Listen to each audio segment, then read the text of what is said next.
Hey guys, আজি বনাবলৈ লৈছো মই কচুৰ সৈতে মাছৰ আঞ্জা। কচুৰ সৈতে মাছৰ আঞ্জা বনাবলৈ এয়া মই কচু লৈছো 3টা। কচু কেইটা কাটি লৈ কেনে মই এয়া গৰম পানীত কচুখিনি অকমান সিজাই লৈছো। এতিয়া চোৱা এয়া মই পিয়াজ, জলকীয়া আৰু ধনিয়া কুটি লৈছো।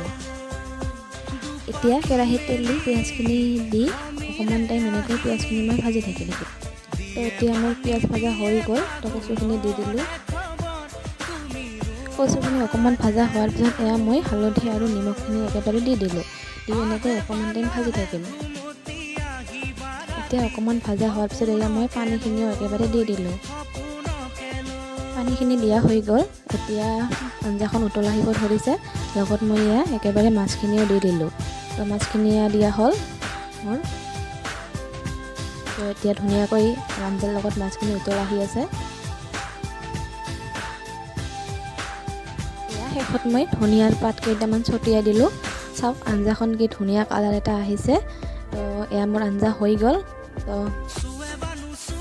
আজি দুপৰীয়া সাজ এনেকৈয়ে বনোৱা হ'ল, সম্পূৰ্ণ অসমীয়া থলুৱা খাদ্যৰ সৈতে। তো ভাল লাগিলে লাইক এটা কৰি দিব প্লিজ।